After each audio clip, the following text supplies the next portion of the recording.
Alright, so what we've got here is going to be the farthest back or transom side floor support directly underneath the rear cockpit seat back. You can see the rear cockpit seat backs right here. And what I've done is I straight edged across there. I found the correct height and I slid this 2x, set it on top of my front frame, set it on top of my rear frame here, and I slid it all the way back. And what I did was I clamped on a piece of wood on here to project this 12-degree angle, and where that ended is where I took my measurement all the way across. So that's how I position that frame, so that when the seat back runs on the 12-degree angle, it lands right where I want it to on a support all the way across. So that's a good thing. You can see I have sanded all of these spots. The epoxy roughed it up where I'm going to be gluing and screwing that support down. And this support turns out to be about 25 inches from the face of this frame, about 25 inches back. So then I'll put one at 12 inches also. I'll just split the difference, basically 12 and a half. So it'll have a floor support every foot back here. It should be very, very solid floor. But that's what I'm getting ready to do. The floor support goes all the way over to each chine. You can see where I've sanded it over here. So it'll butt into each chine and then touch all 4 of the battens and the keel. It should be very, very solid. So we're getting ready to get that in. All right, so we now have that rear seat bottom support or floor support in. You can see we're touching both sides of the chine. Really nice fit. It's cut out to fit around this batten. A small wedge-shaped spacer under this batten. Small square block under the keel. And again over here, small wedge shape, and then notched out to fit around it here. And what that does is, you can see we're sitting on this frame 2, and we're sitting on frame 4 up there. So this projects the height back here of what our floor would be flush with the frames. And there should be a 13/16 gap. Oh yeah, perfect.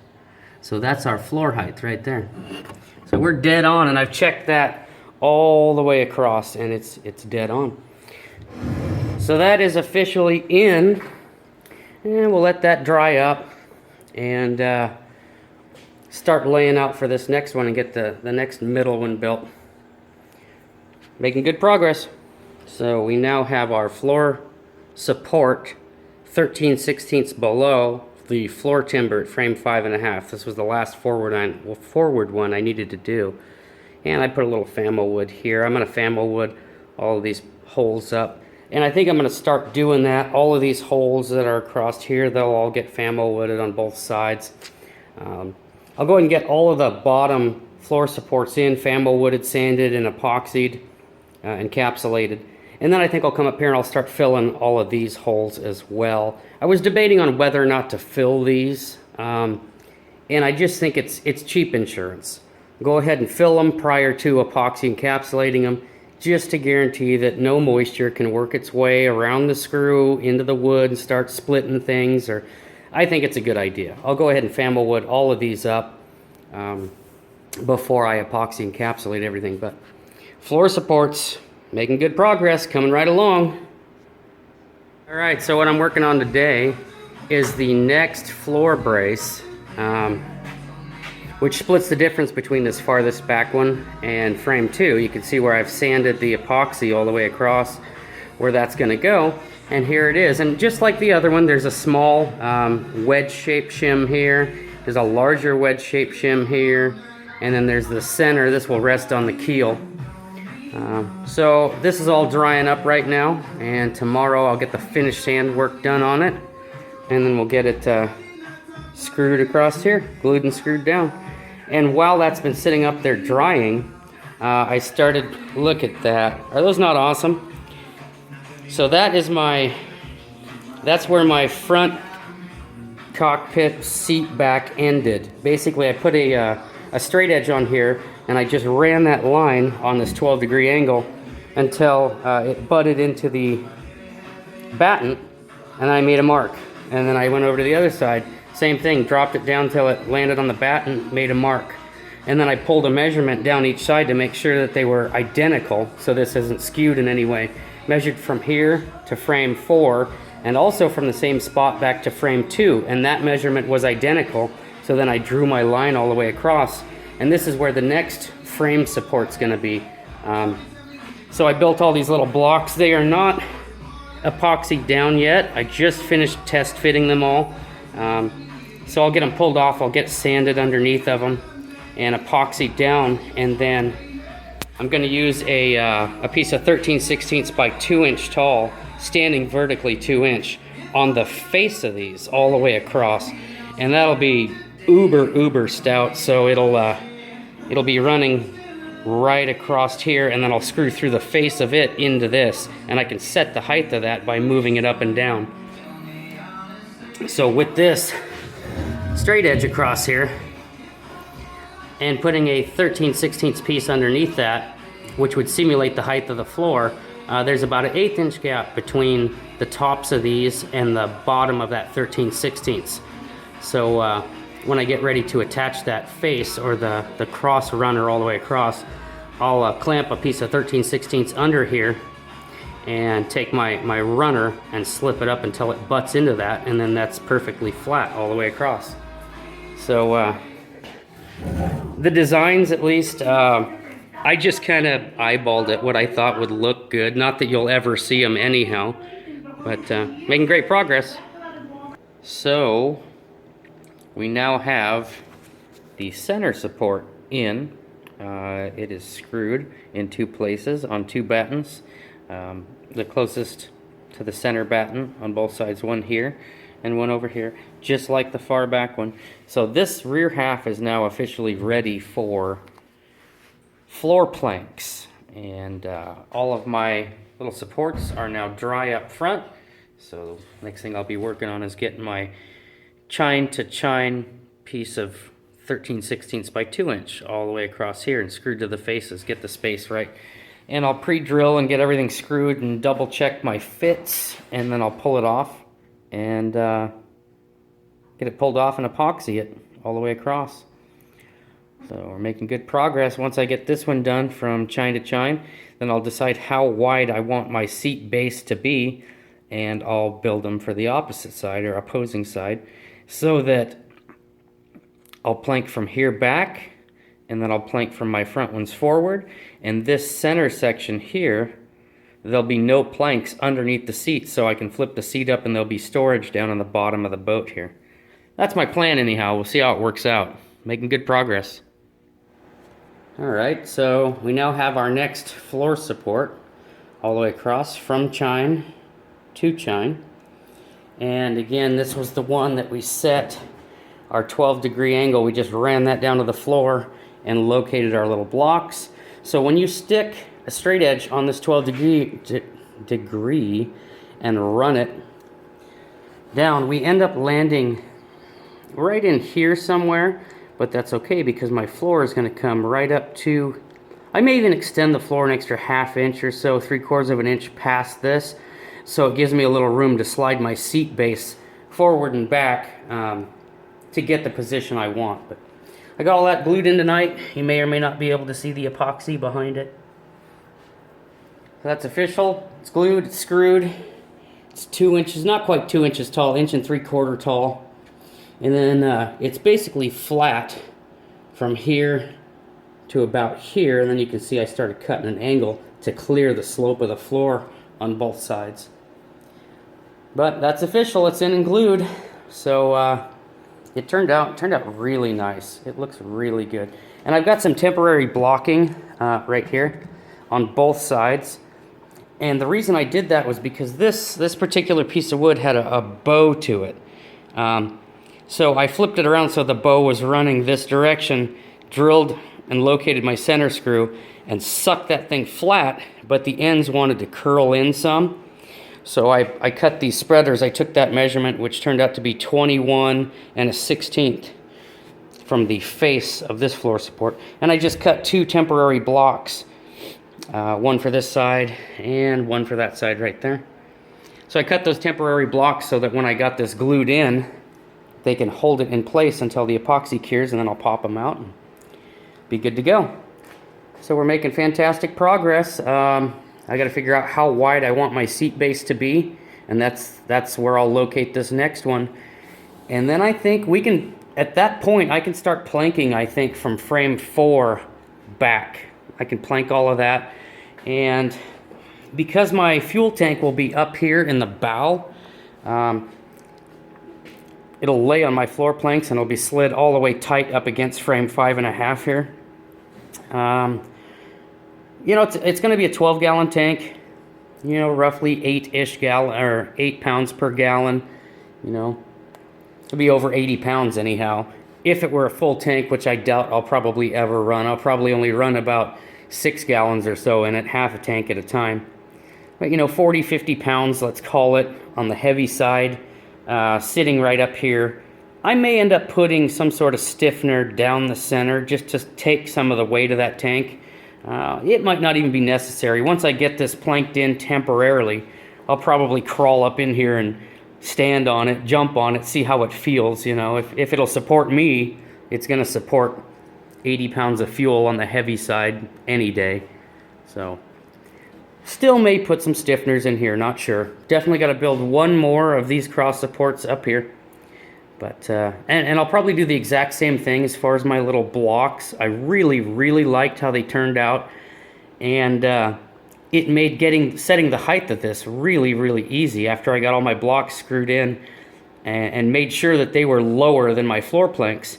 Then I just slapped that guy on there and started sliding it up and down until everything lined up right. So it was actually really simple to do this. Making fantastic progress. Alright, so as you can see, we now have our next set of blocks in. I still have it sanded underneath them. They're not epoxied down. I'm just test fitting everything right now. And they're basically roughly the same design as these over here. The middle one has 2 screws, and then the outside 4 each have 1 screw in them. Because the floor maintains the same level, but the keel drops down, they're slightly taller than this side over here, but that's to be expected. So those are all in. They are test fit, ready for glue. I got to do a little bit of minor fit work on them, but here's a look at it from the back of the boat. Look really nice. So next thing to do will be take them off, do my final little fit adjustments to make sure that everything's perfectly square to everything else. They're very, very close now, but need to take a little bit off of a couple of them so it's a perfectly straight line and they're in line with the others. And then I'll sand prep underneath all of them, get them all epoxied down. We'll let that sit up, and same as this one, we'll run one all the way across. And once this one's in, then from frame 4 back is ready for planking. And depending on how it feels up in the front, I'll go ahead and plank this. I may or may not have to stiffen it up. But getting really close to laying down some planking. Making great progress. Alright, well, as you can see, hopefully you can see, the shiny fresh epoxy down here. And all the way around that one, and all the way around that one. So I got them in there. I laid my straight edge across them, and it wanted to wobble a little bit on the center one. So I took about the width of my blade, maybe a 1/16 off that one. And it had to be a little bit more on this one, a little bit wider than a 1/16, and then about an 1/8 off the end one. And checking my measurements from here to this frame, and from here back to here, this floor support, and all the way back to frame 2, back behind it. Making sure that those measurements were identical all the way as I was going, and then sticking my straight edge up against the face to make sure that they were perfectly in line, and they are. So got everything sanded up today, got the epoxy mixed up and applied, and screwed them back down into place, double checked to make sure they were all straight, and they are. So we'll let this cure up, and then we can get to doing one of these up here. And again, this middle section, there won't be floor planking. There will out here on the very outside edges. One plank will go all the way across. but everything from about 5-6 inches in off the side of the boat, this will all be empty in here underneath the seat. Now the distance from the backside here of this floor support to the face of those, or what will be the backside of this support, turns out to be 16 inches on the money. And I played around with all sorts of different dimensions. 16 looks to be about right, but I'll build my seat base and kind of test it and see if I like the width. I can make it wider. I can't make it any narrower than about, with these faces on here, about 15 inches. That's the very narrowest the base of my seat can be, just because of the spacing. But I can make it wider indefinitely, whatever I want it to be. So I think that's a pretty good compromise right there. It gives me room to adjust.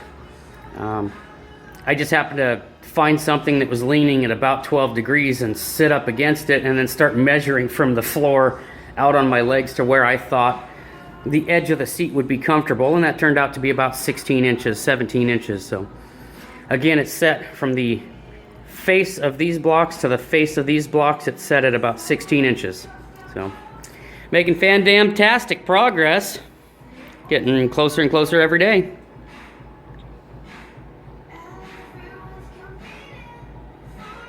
Okay, so here's a quick little tip that I learned after drilling and screwing 8,000, I don't know how many, but a whole lot of these silicon bronze screws. These are fantastic screws. I love silicon bronze. The problem is they're very, very soft, and if you don't have a very good fit driver for them, or you don't apply enough pressure, it's really easy to strip them out. And in this case, if you strip them out of a countersunk hole, they're a pain in the butt to get out. And I'm going to show you the most effective method that I've found to get these out. So you can see I've drilled and countersunk, and we put a silicon bronze screw in there.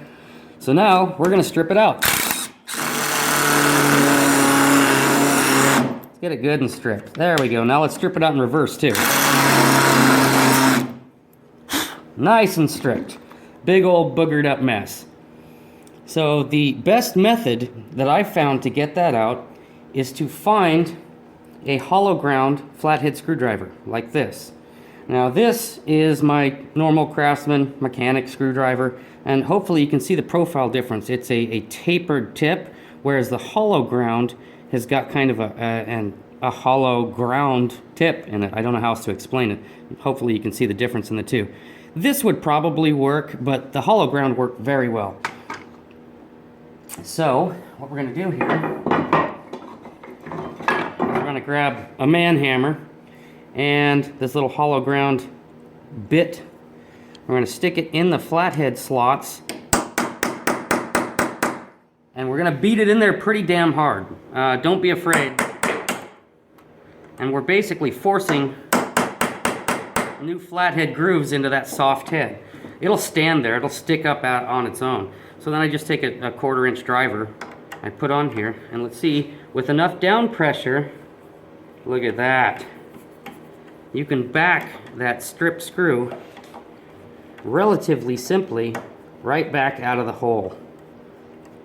And I've tried all sorts of different methods to make this happen, and this has worked every single time. While others have worked sometimes, this has worked every single time. Hopefully you can see how nasty and goobered up that head is. But it's a neat little tip trick that may help you out sometime in the future for soft, stripped out silicon bronze screws. Yay, new shop lights.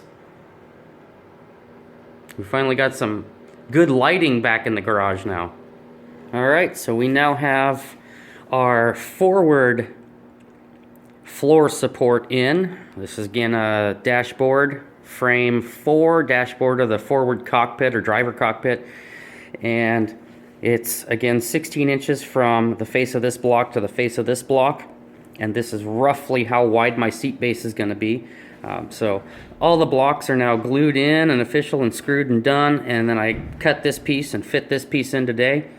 They are all drilled and screwed, but not glued on. I was just testing the fit. It's a fantastic fit down here on the chine on both sides. Fits really nice. You can see this here is a temporary spreader that I've just got pushed in there to maintain the gap out at the edge over here as well. And just like I did on this rear portion, I had one back in here. In fact, these were them. I just cut them down. They're just to maintain this width or distance until the epoxy cures. And again, it's not epoxy. That's my plan for tomorrow.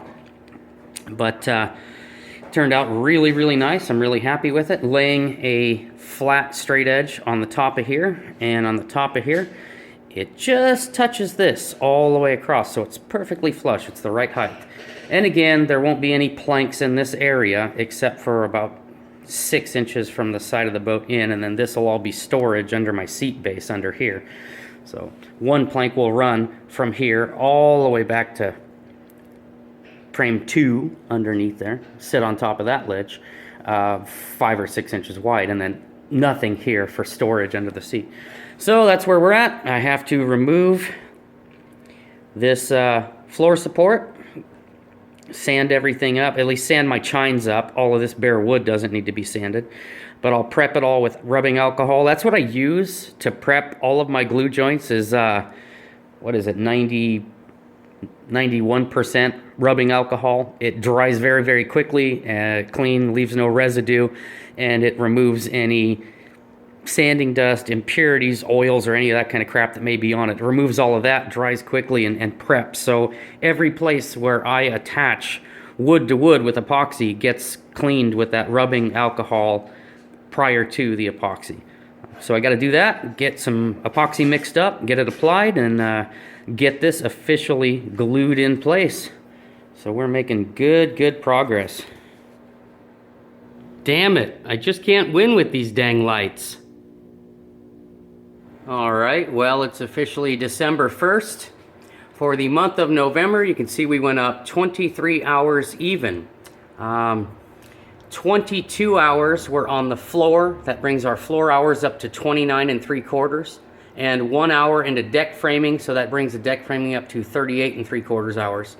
So we're almost 30 hours into the floor right now as far as blocking, and we're pretty well officially ready to start laying down floor planks. So we're making good progress. This month we went up $185.20, and basically the largest portion of that was I bought a compound miter saw, which I still haven't used. I still haven't built a stand for it, but I'm just getting that ready for the floor planking.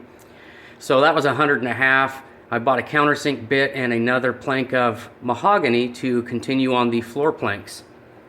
So that brings us up to 336.25 hours, 336 1/4 hours into the zip build, and that $185 brings us up to a total invested of $3,303.59.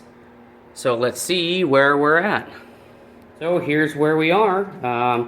Just picked up from yesterday and finished sanding where this floor support lands on each chine. Got that sanded up, got my epoxy all applied. You can probably see the wet epoxy around each one of these blocks here.